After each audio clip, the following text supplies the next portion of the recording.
America మరియు Iran మధ్య యుద్ధం మొదలై నేటికి సరిగ్గా 14 రోజులు. ప్రపంచ దేశాలన్నీ ఈ యుద్ధం ఎప్పుడు ఆగుతుందా అని ఆశగా ఎదురు చూస్తుంటే పరిస్థితులు మాత్రం అందుకు భిన్నంగా ఉన్నాయి. అగ్రరాజ్యం అమెరికా ఇరాన్ను ఉక్కిరిబిక్కిరి చేసేలా దాడులు చేస్తుంది. ఇరాన్ మాత్రం ఏమాత్రం తగ్గకుండా తన మొండి వైఖరిని వీడటం లేదు. అసలు ఈ యుద్ధం ఆగాలంటే ఇరాన్ పెట్టిన ఆ 3 షరతులు ఏంటి? స్ట్రైట్ ఆఫ్ హార్మూజ్లో ఏం జరుగుతుంది? రష్యా ఈ యుద్ధం వల్ల ఎలా లాభపడుతుంది?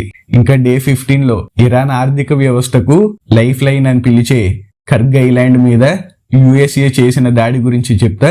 వీడియో చివరి వరకు స్కిప్ చేయకుండా చూడండి. ముందుగా కర్గ్ ఐలాండ్ గురించి చూద్దాం. ఒక బుల్లెట్ మన సైనికుల మీదకు వచ్చినా లేదా మన షిప్స్ మీదకు వచ్చినా కర్గ్ ఐలాండ్ను కోలుకొని దెబ్బతీస్తా అని 1988లో డొనాల్డ్ ట్రంప్ అన్న ఈ మాటలు సరిగ్గా 38 ఏళ్ల తర్వాత ఇప్పుడు నిజమయ్యాయి.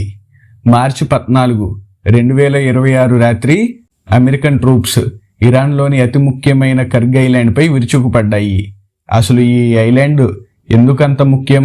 ఈ దాడుల వల్ల ప్రపంచంపై ఎలాంటి ప్రభావం పడబోతుంది అనేది చూద్దాం. పర్షియన్ గల్ఫ్ లో ఉన్న ఈ కర్గ్ ఐలాండ్ ఇది ఒక చిన్న పగడపు ఐలాండ్, కానీ దీని ప్రాముఖ్యత మాత్రం అపారం. ఇరాన్ నుంచి ఎగుమతి అయ్యే 90% ఆఫ్ క్రూడ్ ఆయిల్ కేవలం ఈ ఒక్క ఐలాండ్ నుంచే వెళ్తుంది. అందుకే దీన్ని ఇరాన్ ఆర్థిక వ్యవస్థకు లైఫ్ లైన్ అని పిలుస్తారు. అసలు ఇక్కడ స్టాటిస్టిక్స్ చూస్తే మైండ్ బ్లాక్ అవ్వాల్సిందే. ఒక సంవత్సరానికి సుమారు 950 million barrels of crude oil ఇక్కడి నుంచి ప్రవహిస్తుంది.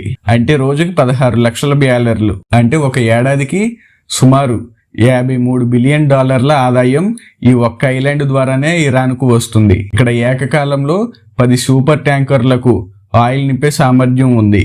మార్చి 14న జరిగిన ఈ దాడిలో అమెరికా సెంట్రల్ కమాండ్ సెంట్కామ్ సుమారు 90 మిలిటరీ లక్ష్యాలను ధ్వంసం చేసింది. ఇందులో ఇరాన్ నేవీకి చెందిన మైన్స్, మిసైల్ బంకర్స్ ఉన్నాయి. అయితే ప్రస్తుతానికి ఆయిల్ ఇన్ఫ్రాస్ట్రక్చర్కి ఎలాంటి నష్టం కలగలేదని, కానీ ఇది కేవలం ఆరంభం మాత్రమేనని, తదుపరి లక్ష్యం ఆయిల్ ట్యాంకులే అని ట్రంప్ హెచ్చరించారు. ఈ ఐలాండ్ నుంచి ఎగుమతి అయ్యే ఆయిల్లో 80% నేరుగా చైనాకు వెళ్తుంది. అంటే ఇక్కడ ఏ చిన్న అంతరాయం కలిగినా అది నేరుగా చైనా ఆర్థిక వ్యవస్థను దెబ్బతీస్తుంది. ఇరాన్ ప్రభుత్వం బడ్జెట్లో 30% వాటా ఈ ఆయిల్ ద్వారానే వస్తుంది. ముఖ్యంగా ఇక్కడి ఆదాయంలో 51% ఆఫ్ షేర్ ఇరాన్ IRGCకి కేటాయిస్తుంది. అంటే ఇరాన్ వార్ మిషన్కు ఇంధనం ఈ కర్గ్ ఐలాండ్ మాత్రమే. ఒకవేళ అమెరికా గనుక ఇక్కడి ఆయిల్ ఇన్ఫ్రాస్ట్రక్చర్ను దెబ్బతీస్తే అంతర్జాతీయ మార్కెట్లో బ్యారెల్ ఆయిల్ ధర $150 చేరుతుందని నిపుణులు అంచనా వేస్తున్నారు. ఇప్పటికే ఇరాన్ తన బ్యాకప్ టెర్మినల్ అయిన జాస్క్ ద్వారా ప్రయత్నాలు చేస్తున్నా అది కర్గుతో పోలిస్తే చాలా తక్కువ. ఇంకా డే 14 అప్డేట్స్ లోకి వెళ్తే అమెరికా అధ్యక్షుడు డొనాల్డ్ ట్రంప్ వైట్ హౌస్ నుంచి ఒక సంచలన ప్రకటన చేశారు. చరిత్రలో ఏ దేశంపై జరగనంత భారీ దాడులు మేము ఇరాన్పై చేశాం, కానీ ఇది ఇంకా ముగియలేదు అంటూ హెచ్చరించారు. అంటే అమెరికా తన తదుపరి దాడులకు సిద్ధమవుతుందని స్పష్టమవుతుంది. దీనికి దీటుగా ఇరాన్ కూడా స్ట్రాంగ్ కౌంటర్ ఇచ్చారు. ఇరాన్ పార్లమెంట్ స్పీకర్ మహ్మద్ బాగెర్ దీనిపై తీవ్రంగా స్పందించారు. మేము ఇప్పుడు కాల్పులు విరమణ అంటే సీజ్ ఫైర్ కోరుకోవడం లేదు. మా దేశంపై దాడి చేసిన వారికి బుద్ధి చెప్పే వరకు వెనక్కి తగ్గే ప్రసక్తే లేదు అని స్పష్టం చేశారు. దీనిని బట్టి ఇరు దేశాల మధ్య చర్చలకు ఇప్పుడప్పుడే దారి దొరికేలా కనిపించడం లేదు. సముద్ర మార్గంలో కూడా యుద్ధ జ్వాలలు ఎగసిపడుతున్నాయి. మార్చి 11న స్ట్రైట్ ఆఫ్ హార్మూజ్ వద్ద ఇరాన్కు చెందిన IRGC దళాలు థాయిలాండ్కు చెందిన మయూరి నారి అనే ఓడపై మిసైల్ దాడులు చేశాయి. అందులో ఉన్న 23 మంది సిబ్బందిలో 20 మంది సిబ్బందిని ఓమన్ నౌకాదళం రక్షించగా 3 సిబ్బంది మాత్రం గల్లంతయ్యారు. దీనితో పాటు ఇరాన్ ఒక వింతైన షరతును ప్రపంచ దేశాల ముందు ఉంచింది. ఏ దేశమైతే తన దేశం నుండి అమెరికా మరియు ఇజ్రాయెల్ అంబాసిడర్స్ అంటే రాయబారులను బహిష్కరిస్తుందో వారికి మాత్రం ఈ స్ట్రైట్ ఆఫ్ హార్మూజ్ నుంచి వెళ్లేందుకు అనుమతి ఇస్తామని ప్రకటించింది. ఇది అంతర్జాతీయ వాణిజ్యానికి పెద్ద సవాలుగా మారింది. అసలు యుద్ధం ఆగాలంటే ఇరాన్ ఏం కోరుకుంటుంది? ఇరాన్ అధికారికంగా 3 ప్రధాన డిమాండ్లను అమెరికా మరియు ఇజ్రాయెల్ ముందు ఉంచింది.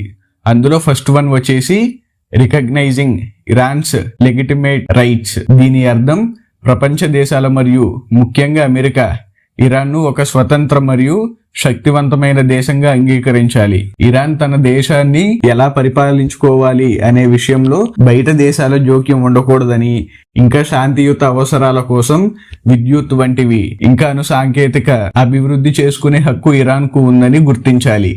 ఇంకా మిడిల్ ఈస్ట్ లో ఇరాన్ యొక్క ఉనికిని మరియు ప్రభావాన్ని అంగీకరించడం. సెకండ్ వన్ వచ్చేసి పేమెంట్ ఆఫ్ రిపారిటేషన్స్. యుద్ధం వల్ల జరిగిన భారీ విధ్వంసానికి గాను అమెరికా మరియు దాని మిత్ర దేశాలు భారీ మొత్తంలో ధనాన్ని చెల్లించాలని ఇరాన్ డిమాండ్ చేస్తుంది. మౌలిక సదుపాయాలు, దాడుల వల్ల దెబ్బతిన్న భవనాలు, రోడ్లు, ఆయిల్ రిజర్వ్స్ మరియు ఇతర ప్రభుత్వ ఆస్తులు రీకన్స్ట్రక్షన్ కు అయ్యే ఖర్చు, ఇంకా ఇన్నాళ్లుగా విధించిన ఆంక్షలు మరియు ఇప్పుడు జరుగుతున్న యుద్ధం వల్ల ఇరాన్ కోల్పోయిన ఆదాయాన్ని తిరిగి చెల్లించడం. థర్డ్ వన్ వచ్చేసి international guarantees against future aggression. ఇది ఇరాన్ భద్రతకు సంబంధించిన అత్యంత కీలకమైన షరతు. కేవలం మాటలు కాకుండా ఒక పక్కా ఒప్పందం ఉండాలని ఇరాన్ కోరుకుంటుంది.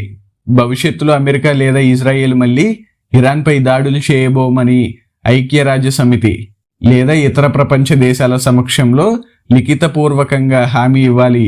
ఒకవేళ మళ్లీ దాడులు జరిగితే దానికి వ్యతిరేకంగా అంతర్జాతీయ సమాజం కఠిన చర్యలు తీసుకునేలా రూల్స్ ఉండాలి. ఈ 3 షరతుల ద్వారా ఇరాన్ తన ఆత్మగౌరవాన్ని, ఆర్థిక స్థిరత్వాన్ని మరియు భవిష్యత్తు భద్రతను కాపాడుకోవాలని చూస్తుంది. ఇది నెరవేరకపోతే యుద్ధం ఆపే ప్రసక్తే లేదని ఆ దేశ నాయకత్వం గట్టిగా చెబుతుంది. యుద్ధం వల్ల ప్రపంచ వ్యాప్తంగా ఆయిల్ ధరలు మండిపోతున్నాయి. సౌదీ అరేబియా, ఇరాక్, యుఏఈ మరియు కువైట్ దేశాలు కలిసి రోజుకు 6.7 million barrels of oil production ని తగ్గించాయి.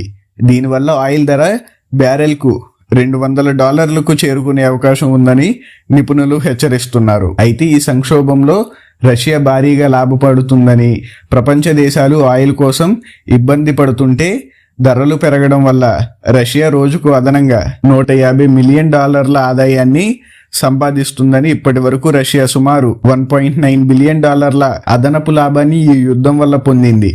మరోవైపు ఇరాన్ కూడా ఆంక్షలను ధిక్కరించే చైనాకు రహస్యంగా ఆయిల్ ను సరఫరా చేస్తుంది. ఇంకా ఇరాన్ స్పోర్ట్స్ మినిస్టర్ అహ్మద్ దున్యమాలి మాట్లాడుతూ తమ నాయకత్వంపై దాడి చేసిన వారికి నిరసనగా తాము 2026 వరల్డ్ కప్ నుండి తప్పుకుంటున్నట్లు ప్రకటించారు. ఇక ఇరాన్ సుప్రీం లీడర్ ఖమేనీ భార్య చనిపోయారని వస్తున్న వార్తల్లో నిజం లేదని, ఆమె క్షేమంగా ఉన్నారని అధికారిక మీడియా స్పష్టం చేసింది.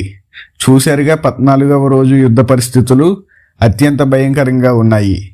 అమెరికా తన దాడులను ఆపడం లేదు. ఇరాన్ తన షరతులపై పట్టు వదలడం లేదు. ఈ పరిణామాలు 3వ ప్రపంచ యుద్ధానికి దారితీస్తాయా లేక శాంతి చర్చలు జరుగుతాయా అనేది వేచి చూడాలి. ఇరాన్ పెట్టిన ఈ 3 షరతులపై మీ అభిప్రాయం ఏంటో కింద కామెంట్ చేయండి. ఈ వీడియో మీకు నచ్చినట్లయితే లైక్ చేయండి, మీ ఫ్రెండ్స్కి షేర్ చేయండి.